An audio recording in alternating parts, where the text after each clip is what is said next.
juga bagian dari spina bifida ya. Ini awal aja untuk kita pengenalan ya. Kemudian kadang-kadang ada suatu kasus namanya agenesis corpus callosum ya. Itu atap dari ventricle 3-nya hilang ya. Ini bisa kita lihat nanti kita ulas. Nah, perhatikan lissencephaly. Biasa kalau kita lihat bentuk kepala tuh dalamannya kayak batik, tapi begitu lissencephaly dia mulus, batiknya hilang. Terus pelebaran ventricle, septal agenesis, ada namanya juga black pulse ya. Nah, ini bagian-bagian kepala yang teman-teman pasti sudah tahu, potongan-potongannya transventrikular, transcerebral, dan ini ya. Nah, ini kalau pemeriksaan dari transvaginal pada awal trimester pertama sampai 15 minggu masih memungkinkan. Dan relatif tidak ada perbedaan kok antara transabdominal maupun transabdominal dan transvaginal. Anencefali sangat mudah terdiagnosa dengan USG apapun. Yang penting kita bisa melihat dari 15 minggu teman-teman sudah akan mengukur diameter kepala kan. Sejauh teman-teman bisa mengukur diameter kepala, lingkar kepala, pasti kita bisa melihat anencefali dengan jelas ya. Ini sekitar 25 minggu ya. Kemudian hidrosefalus, kalau kita mengukur diameter kepala tidak sesuai dengan usia kehamilannya dan bentuk kepalanya melebar seperti ini, hati-hati. Ini baru kita tampak dari luar, tampak dari dalamnya kan kita sudah akan melihat jelas ya. Tuh, ya. Ada juga yang berkorelasi dengan trisomi 21. Nah, ini ventriculomegaly yang ringan. Nah, ini kebetulan kita memakai alat dari sponsor kita, Mindray, cukup representatif kok alatnya ya. Terima kasih untuk Mindray ya. Kita bisa mengukur ventriculomegaly di atas 10 mm, 15 mm atau sampai 20. Kriteria ringan, sedang, dan severe ya. Nah, kalau sudah sampai terjadi seperti ini, nggak mungkin tidak akan kelihatan hidrosefalus. Kan istrinya sudah tinggal jadi air ya, hidrosefalus kongenital. Apalagi sudah mendekati struktur menjadi hidrocephaly, semua strukturnya sudah hilang ya. Ini teori-teorinya tidak saya lebih bahas, teman-teman bisa baca. Tapi kalau untuk melihat gambaran, mungkin sekali kita melihat gambar, teori itu sudah nyantol dengan sendirinya ya. Jangan lupa kasus-kasus seperti ini. Holoprosencephaly, trimester pertama Dr. Adi jelaskan. Kita trimester kedua ya, ada yang lobar, alobar, semilobar. Nanti teorinya dibaca apa itu kriteria-kriterianya ya. Jadi sudah kerusakan di bagian otak, sisa talamus, nah itu ada kriteria lobar, alobar atau semilobar. Nah seperti ini holoprosencephaly.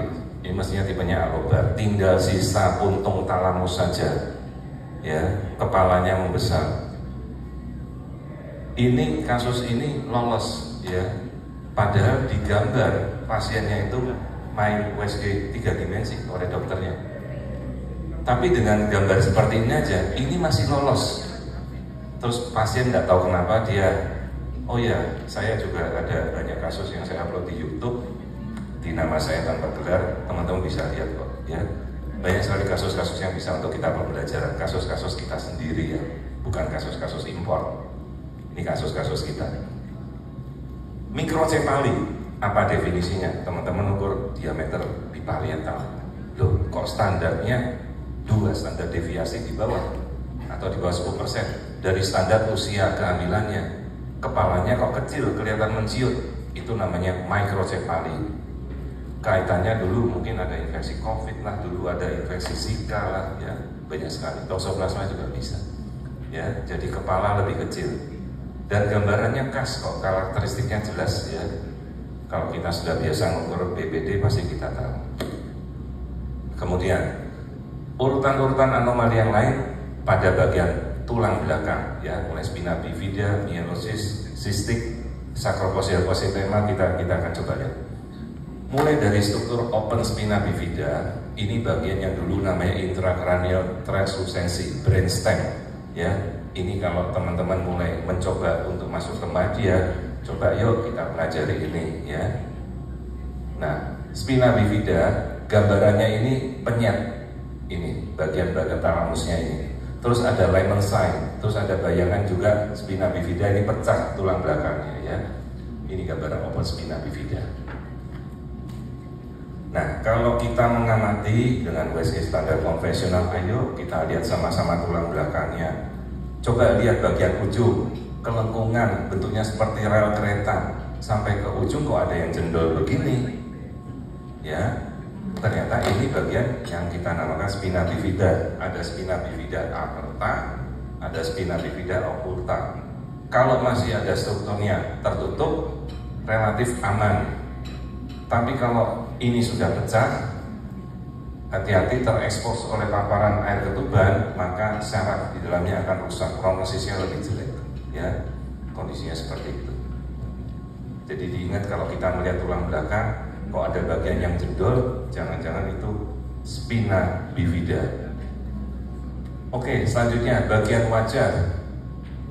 Amati, mungkin tidak perlu gambar 3 dimensi.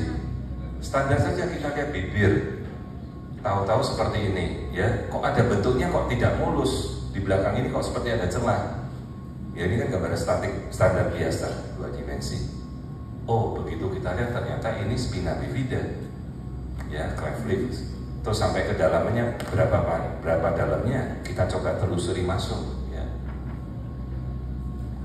Meskipun ini kelainannya agak sulit, jarang itu, tapi bisa. Ini sama napas saya goyang-goyangkan untuk membuat bayi ini mau menyingkirkan tangannya.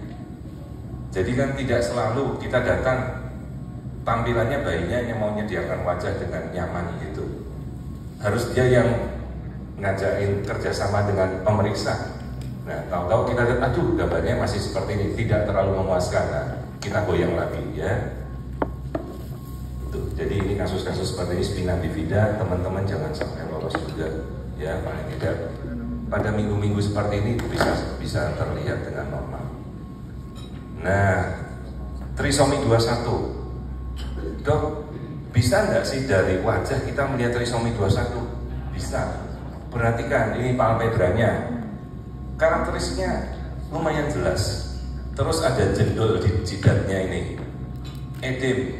Kulitnya edem, membengkak, rata-rata di atas 1 cm, ya. Jadi kalau kita belum lagi nanti kita mau lihat low ear set, itu kita bisa lihat dengan jelas. Nah, kadang-kadang teman-teman sudah main di 4 dimensi, main di 3 dimensi, kelihatan air ketuban berlebihan saja itu sudah clue. Dan pasien sekarang mereka kita edukasi di YouTube, di TikTok, di medsos. Pasien sekarang tinggal bandingkan USG kita di pemeriksaan, dia buka sendiri, dok, kok katanya dokter saya polihidramnion. Saya cari di YouTube-nya dokter, ternyata kok mirip dengan anak Down syndrome. Dia ketemu Down syndrome beneran. Dia lihat wajah bayinya kok sama dengan yang di YouTube, ya dok. Nah, jadi teman-teman ingat, skin odema, kulitnya jendol seperti ini. Kalau kita tidak hati-hati, kelihatan, aduh kok normal dia anaknya gemuk. Tidak, ini anaknya bengkak. Ini trisomi 21, ya. Dia mati wajahnya. Lanjut. Siapa bilang garis tangan tidak bisa kita lihat? Bisa. Kalau di Jawa, kejawen, mereka main garis tangan yang lurus, Raja Sonokeling. Kalau yang bengkok, Kala Cokro. Saya Sonokeling nih, tapi biasa bawahnya preman. Palman Chris. Kalau di Down syndrome namanya simian Chris, seperti garis tangannya kera, ya, primata, dia gandul begitu. Ini bisa kita lihat. Nah, tapi kalau ini kan M biasa, ya, normal. Jadi logikanya dia anak biasa-biasa saja. Ya, momen untuk kita mendapatkan palmar Chris ini sulit, tidak selalu kita bisa dapat, ya. Terus kalau kita bisa lihat telapak kanan, terus kita mau lihat telapak kaki, ya itu dokternya kurang kerjaan. Tapi bisa, ya. Amati semua ciri-ciri itu, coba, ya, kita lihat. Ini palmar Chris yang normal. Lanjut, skin odema lagi, perhatikan, buccal fold, jidatnya menonjol, ya. Ini kita masih pakai kasus-kasus lama saya dulu. Kelihatan, apakah ini normal? Tidak. Dan kalau feeling teman-teman menyatakan kok rasanya ada yang aneh, teman-teman sudah melihat 1000 kasus yang normal, Melihat satu seperti ini, pasti sudah tahu, kok ada yang tidak beres ya. Ini wajahnya tidak beres, bunder bulat, kepalanya brachycephalus, ini trisomi 21 ya. Hypoplastic nasal bone, ini kriteria-kriterianya, absen, short, biasanya korelasinya dengan trisomi 21, ada juga yang korelasinya dengan trisomi 18 ya, biasanya kita pakai kurang dari 2,5 mili. Plexus coracis, ada kista di otak bayi. Dokter Adi bilang mirip butterfly, normal. Terus kalau ada yang gambarannya teardrop seperti air mata, hidrocephalus, ini plexus kis. Dok, ini maknanya apa? Sebelum 20 minggu rata-rata normal. Tapi kalau sampai muncul bilateral, hati-hati. Kadang-kadang itu kasusnya karena dengan trisomi 21. Nah, ini second trimester yang normal, trisomi 21 harus kita nanti masuk ke arah jantung. Nah, ini tadi, perhatikan wajah trisomi 21. Karakteristiknya namanya upslanting palpebra. Zaman dulu kan dibilang mongoloid, orang Mongol marah karena kami bangsa yang terhormat. Terus akhirnya kita kembalikan protes mereka. Oh, ditemukan namanya sesuai penemunya, Sir Langdon Down, abad 18. Perhatikan ini upslanting palpebra ya, amati pelan-pelan. Kalau kita sudah pernah melihat wajah yang tidak normal ya sulit ya, karena karakteristiknya nanti kalau orang Eskimo, orang Jepang diomongi semuanya Down syndrome, ya tidak ya. Oke, ini second trimester seperti ini ya, ini Lyman sign, plexus cis, ada ovalocele, trisomi 18. Kita masuk. Nah, second trimester triploidy, ada kelainan kromosom. Kalau kita periksa NIPT kelebihan kromosom 47XXX apa SYY, perhatikan juga bagian kepalanya.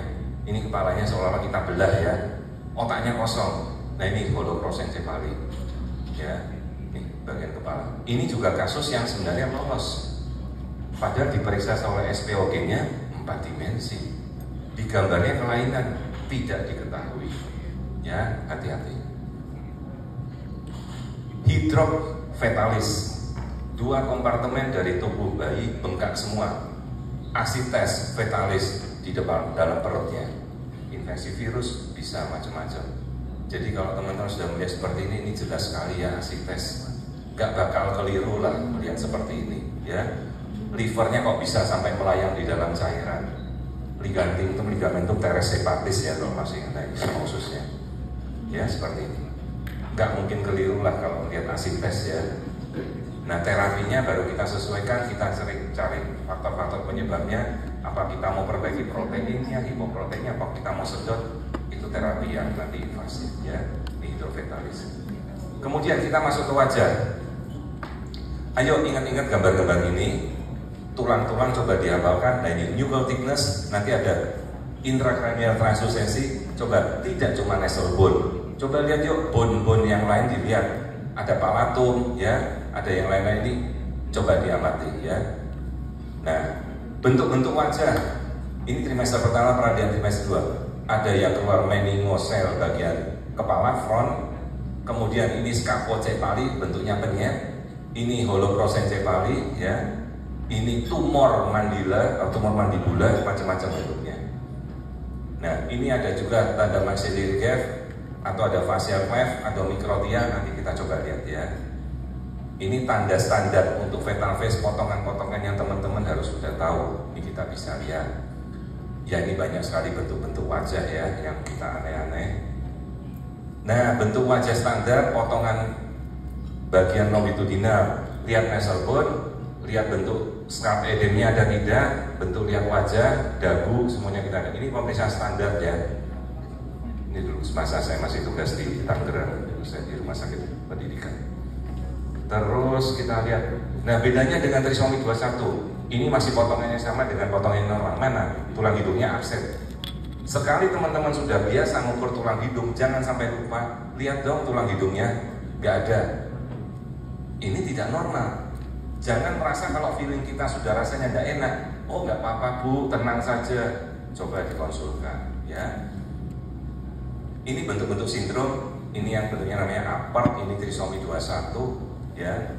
Coba nanti saya lihat ada kasus apert yang pernah saya dapat juga. Nah, ini asesmen pemeriksaan wajah. Coba yuk semuanya namanya Kalau kita tidak tahu sudah pakai bahasa Indonesia tidak apa-apa, tapi kalau mau belajar nama-namanya salah satu-satu sini semuanya silakan. Ini diagnosa nama yang benar ya. Makroglosi, lidahnya jender keluar. Nah, kalau mikronatia, mulutnya kecil. Ini nama-nama semuanya ya yang benar. Oke. Ini kalau kasus-kasus pada daerah diafragma, liver, ini kita coba lihat apa yang bisa terjadi kelainan-kelainannya. Nah, mulai dari dinding abdomen, lihat bagian spine, lihat bladder, lihat masuknya tali pusat. Ya, oke. Pasti pernah dengar Hirschsprung, agangliosis, ususnya tidak punya saraf, jadi tidak bisa peristalsis. Kadang-kadang kalau keluar nyemprot, brar. Terus apa yang kita terjadi? Kita melihat ada dilatasi kolon, dilatasi usus. Begitu kita tahu ada dokter bedah anak, kita konsulkan. Penanganannya setelah lahir bagaimana? Pasiennya diberitahu untuk urus BPJS. Karena ini kan harus dipotong ususnya berapa senti, berapa meter itu. Ya, begitu teman-teman melihat kelainan seperti ini pasti ingat Hirschsprung disease. Ya, teorinya nanti bisa dibaca sendiri. Tapi kalau udah lihat gambar seperti ini, nggak akan lupa. Dok, ini kok pasiennya kok aneh ya, ususnya kok sampai isinya mekonium semua, ini apa? Hirschsprung. Ya. Lanjut. Jangan cuma ngelihat kelamin, cari bawahnya kelamin. Anus. Boleh pakai gambar standar 2 dimensi, ini bayinya cowok sih saya. Nah, coba lihat yuk daerah anal dimple, perineum turun sedikit, mana lubang anusnya? Sekarang kalau dia nggak ada lubang anus, logikanya pasti polihidramnios, atau logikanya perutnya akan kembung sejauh dia mulai peristaltiknya muncul. Mana anusnya tidak ada. Tapi teman-teman pikir nggak pernah mau nyari anus? Kadang kalau kita pakai 2 dimensi biasa, gambar anal dimple jelas kok, gambarnya hitam melingkar itu, ya.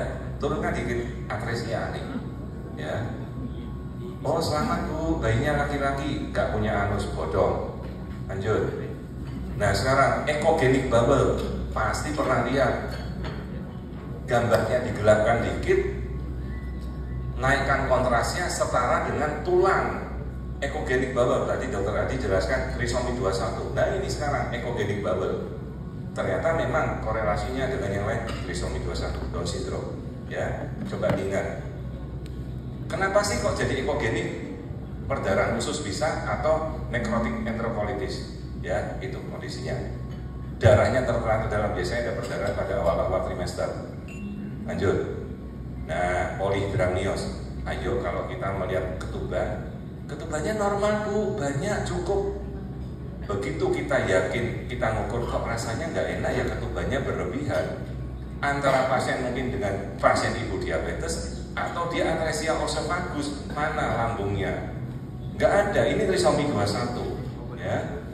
Lanjut. Sekarang bandingkan.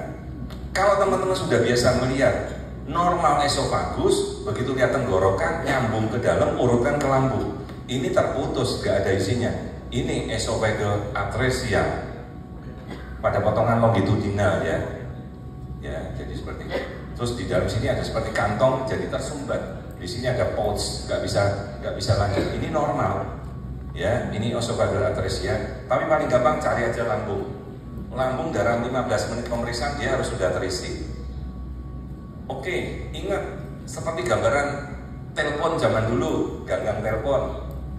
2 bubble, atresia duodenum, masuk ke dalam duodenum dari lambung, antrum pilorusnya sumbat. Ini kondisi seperti ini.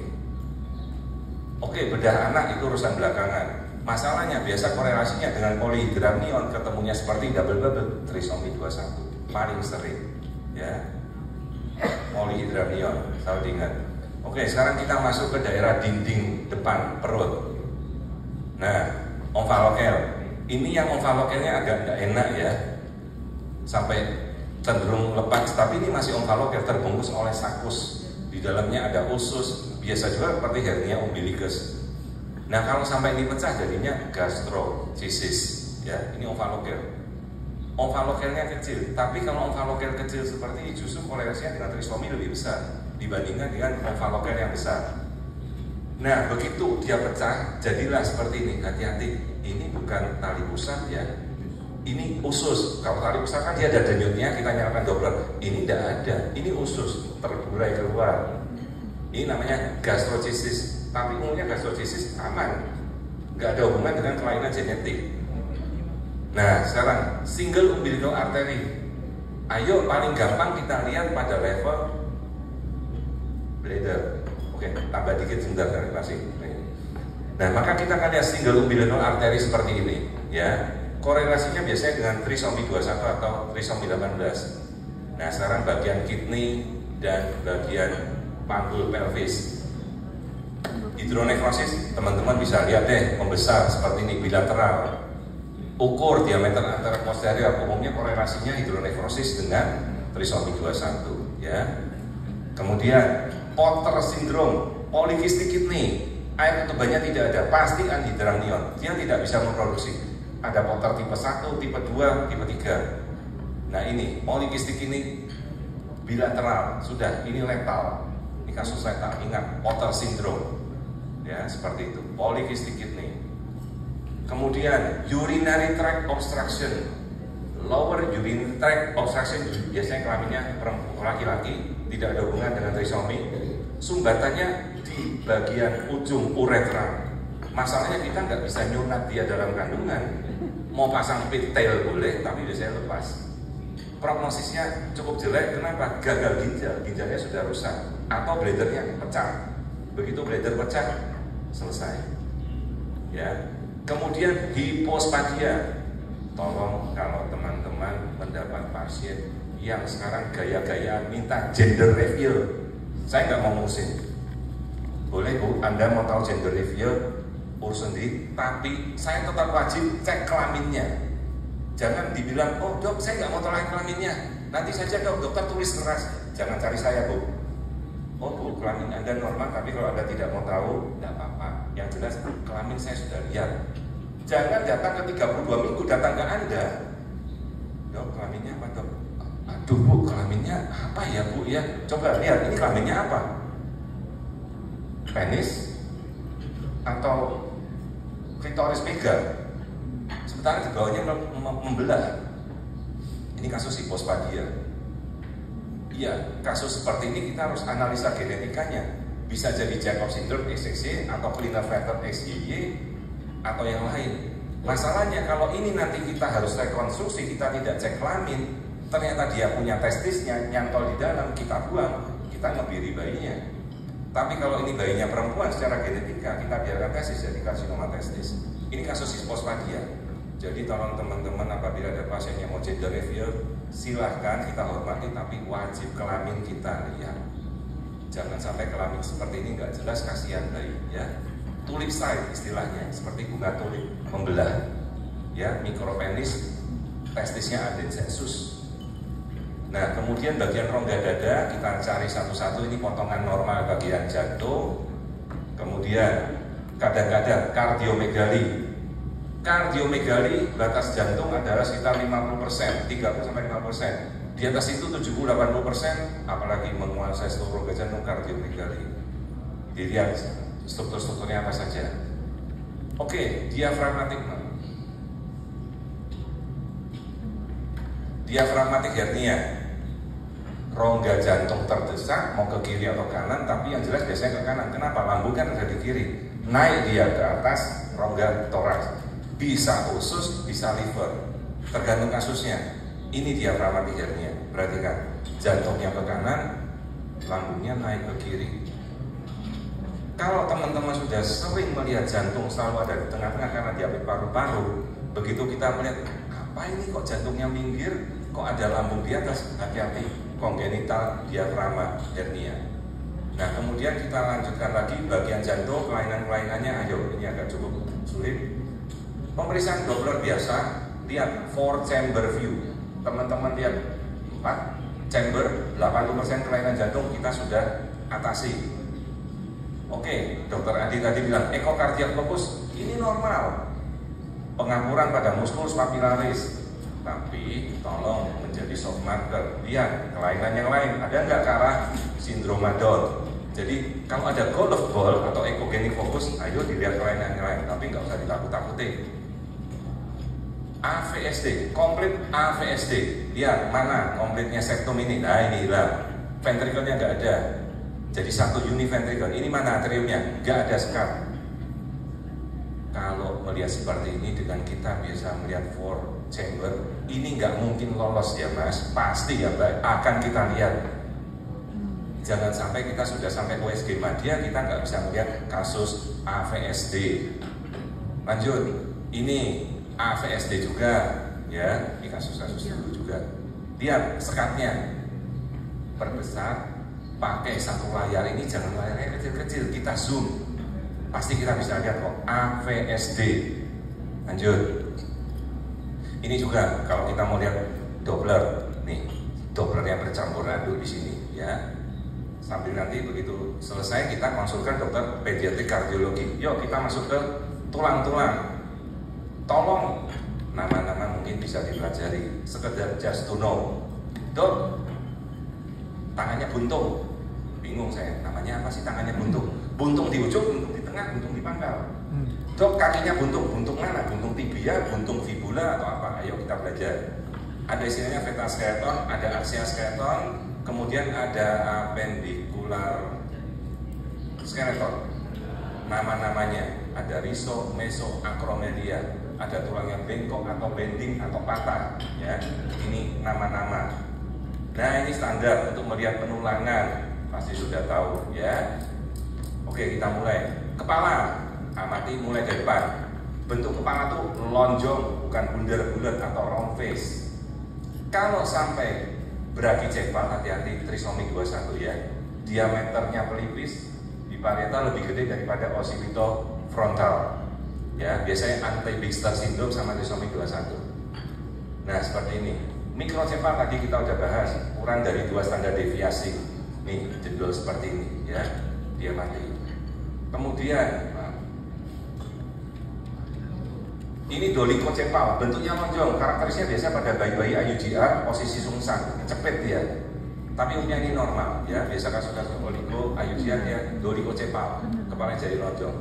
Craniosinostosis, kepalanya jadi kerucut. Kenapa? Tulang suturannya sudah pada nutup. Ya, biasanya ini craniosinostosis. Maka biasanya matanya dia bisa sampai jeplak keluar, ya. Seperti ini. Ini kasus yang pernah saya dapat dulu. Ya, ini craniosinostosis. Carpenter syndrome, upper syndrome, ini kasus saya juga dulu pernah kita dapatkan. Tulangnya nutup, dokter mau diapakan? Bisa itu bisa. Bedah saraf, digergaji, suturannya dibenarkan. Ini upper syndrome, craniosinostosis. Masalahnya bagaimana fungsi mentalnya biasanya terganggu. Ya, upper syndrome. Kalau kita sudah melihat wajah seperti ini, ya jangan diomongin normal, jelas tidak normal wajahnya. Teman-teman kalau udah lihat wajah normal 1000 kali pasti sudah tahu. Lanjut, thanatophoric lethal dysplasia, bentuknya kayak clover head. Ini juga kasus yang lethal, kasus yang mematikan. Paru-parunya nggak kembang, badannya bayi kecil cebol, pendek semua. Tapi ini yang lethal, ya, thanatophoric, bukan achondroplasia. Kalau achondroplasia dia itu normal. Oke, frontal bossing, ya, frontal bossing seperti ini. Thanatophoric dysplasia dia jedul seperti ini jidatnya, ya. Nih. Biasanya kasus thanatophoric. Nah, ini frontal bossing, achondroplasia juga bisa, achondrogenesis juga bisa, ya, frontal bossing. Hipoplasia masuk ke dalam, penyet, flat nose, Binder syndrome juga bisa. Nah, ini mid-face hipoplasia paling sering trisomi 21. Ini pakai emas, pakai kayak topeng bandit di situ ya. Ini rata, tulang hidungnya nggak ada yang nonjol. Ini mid-face hipoplasia, flat nose. Nah, juga low nasal bridge sama dengan flat nose tadi. Biasanya trisomi 21. Nih, karakteristiknya. Nah, low nasal bridge sama seperti ini. Nih. Nah, ini. Jadi seperti ada gelap di tengah. Biasanya trisomi 21. Lanjut. Ini juga low nasal bridge sama seperti yang tadi. Trisomi 21 paling sering. Mikronatia.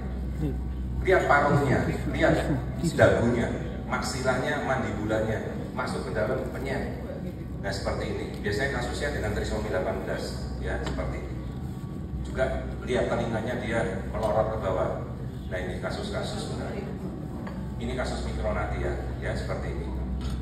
Ini gambar-gambar yang pernah kita publish. Ini kasus mikronatia, perhatikan. Dagunya masuk ke dalam. Jadi dagu itu harus sejajar dengan mandibula. Masihlah mandibula sejajar. Kalau seperti ini nih mikronatia, ya.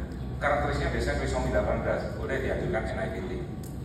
Nah sekarang kelainan pada tulang-tulang kaki, tulang atas, terus kita lihat lagi focomelia, perhatikan, hilang salah satu ekstremitas, seperti lumba-lumba, seperti flipper atau seperti pinguin.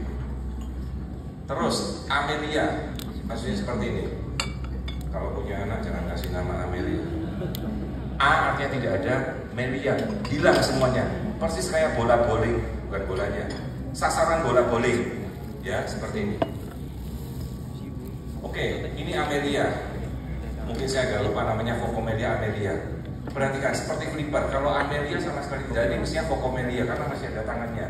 Tangannya langsung nempel di badan. Ada yang hidup, ada yang jadi motivator orang Serbia.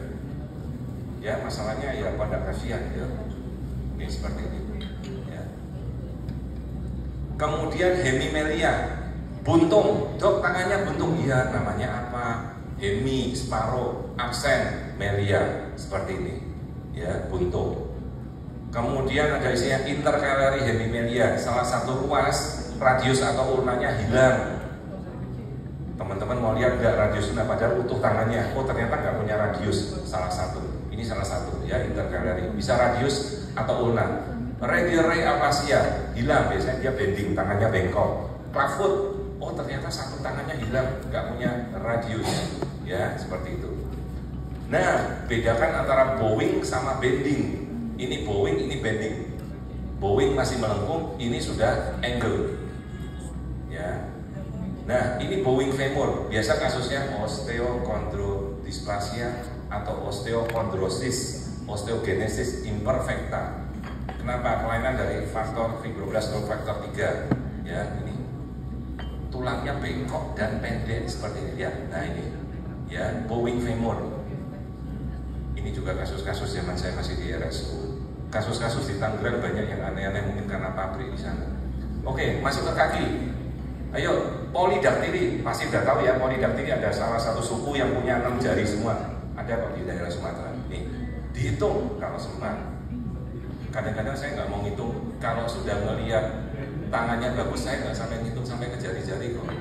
Ya bisa di kaki, bisa di tangan. Ya polydactyly, ketambahan. Ectrodactyly, tangannya seperti kepiting, capit kepiting. Tapi ada yang bisa main piano, anak orang Korea. Namanya ectrodactyly, seperti menyatu.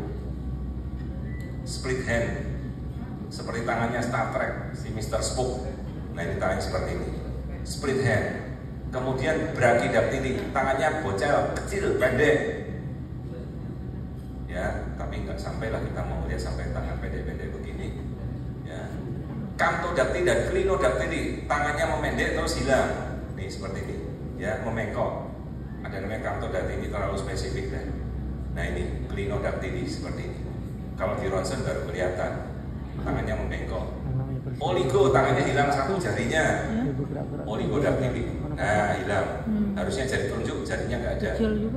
Mungkin kenanya amniotic band syndrome, kepotong oleh ketubannya waktu dia pecah di awal. Clownfish sering, tangannya seperti cakar naga, biasanya trisomi 18. Kalau yang Vius, dia menjadi triploidy. Ya, Clance ini sering banget tuh tangan seperti ini. Ya, kita bisa lihat. Yuk lihat seperti ini tangannya Clance, seperti cakar naga. Ya, ini Clownfish. Bisa kita lihat. Tangan clownfish seperti itu. Oke, kelainan kaki tidak terlalu banyak. Kita lihat, bentar. Biasa yang kita lihat kelainan kaki. Oke, club foot, ya, caudopes equinovarus apa namanya itu, ya, CTIV ini. Jadi tidak seperti dokter Adi jelaskan 90 derajat, dia bengkok seperti letter L seperti ini, ya. Rocker bottom, kaki penggebuk drum. Kenapa? Calcaneusnya ke belakang jendol begini. kaitannya dengan trisomi 18. Amati bentuk kaki yang abnormal tumitnya ini, ya, kalkes melebar ini biasanya trisomi 18. Terus ada lagi sandal gap, masih ada yang pakai sandal jepit, zaman dulu enggak. Nah ini seperti sandal gap, ini kasus-kasus trisomi 21, ya. Saya kira ini semua yang sudah saya sampaikan, ciri-cirinya tadi kaki, tangan,